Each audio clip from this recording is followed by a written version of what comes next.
আজকে মহাশিবরাত্রি, সকল বন্ধুকে আমার মহাশিবরাত্রির জন্য স্বাগত, শুভেচ্ছা, ভালোবাসা রইল। আজকের রেসিপি আমার সাবু মাখা। চলো দেখে নেওয়া যাক আমি সাবু মাখা কেমন বানাই।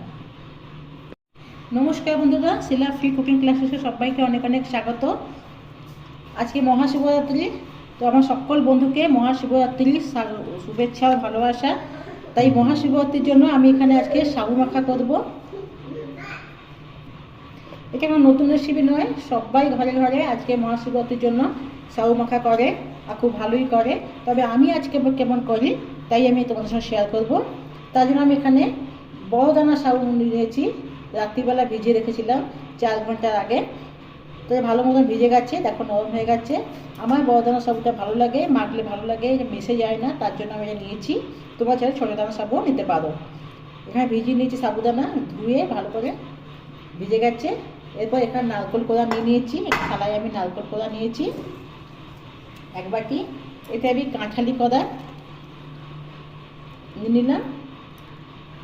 তোমার চাইলে কাঁঠালি কোড়া না পেলে, যারা বাংলার বাইরে থাকো, কাঁঠালি কোড়া পাওয়া যায় না সব জায়গায়, সে বর্তমান কোড়া নিতে পারো। আমি কাঁঠালি কোড়া নিয়ে নিলাম।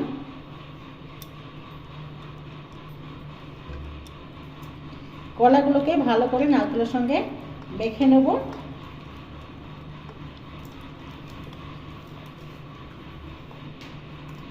কলা নারকেলটাকে ভালো করে মেখে নেব। কলা ভালো করে মেখে গেলে খেতে স্বাদে ভালো লাগে।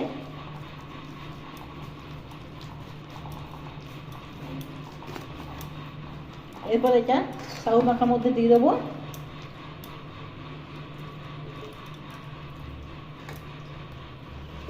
ভালো করে মেখে নিলাম।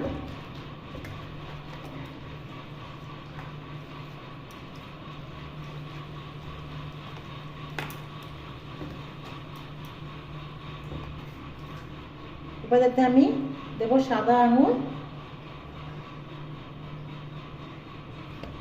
এবার দেবো এতে কালো আঙুর। সাদা আঙুর কালো আঙুর সব আমি কেটে নিয়েছি মাঝখান থেকে দুফালা করে। দেবো এতে আবার ওটা কমলা লেবু। দেবো এখানে আমি সন্দেশের গুঁড়ো করে দিয়ে দিলাম।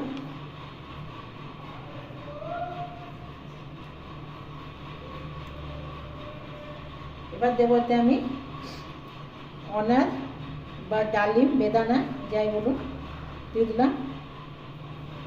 ভালো করে মিশিয়ে নেব।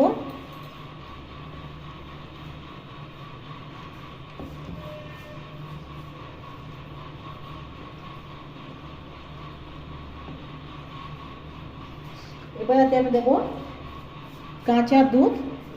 তবে তোমরা চাইলে জাল দেওয়া দুধ দিতে পারো। আমি এখানে কাঁচা দুধ দিলাম এই জন্যে যে কাঁচা দুধটা বলে খেতে হয়, উপবাসের দিন কাঁচা দুধ খেতে হয়, তাই আমি কাঁচা দুধ দিলাম। তবে তোমরা চাইলে এখানে জাল দেওয়া দুধও ব্যবহার করতে পারো। ভালো করে মেখে নিলাম। এরপর এতে আমি চিনি দেব। চিনিটা অবশ্যই পরিমাণ মতন দেবে। যার বেশি মিষ্টি পছন্দ হয় বেশি মিষ্টি দেবে, যার কম মিষ্টি পছন্দ হয় কম মিষ্টি দেবে।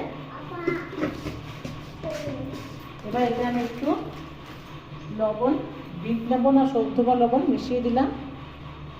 নুন দিলে অম্বল হওয়ার সম্ভাবনা কম থাকে, অম্বল হয় না, তাই আমি নুন দিলাম এখানে।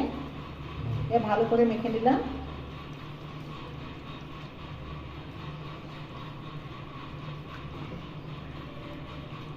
এর মধ্যে যে কোনো ফল পছন্দ না হয় তো অবশ্যই এটাকে স্কিপ করতে পারো।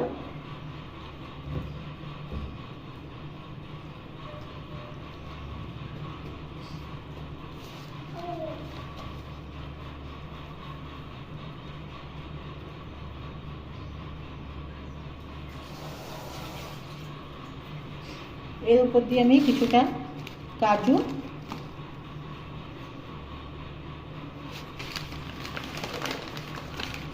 আর কিশমিশ ছড়িয়ে দিলাম, আর কিছুটা বেদানা ছড়িয়ে দিলাম।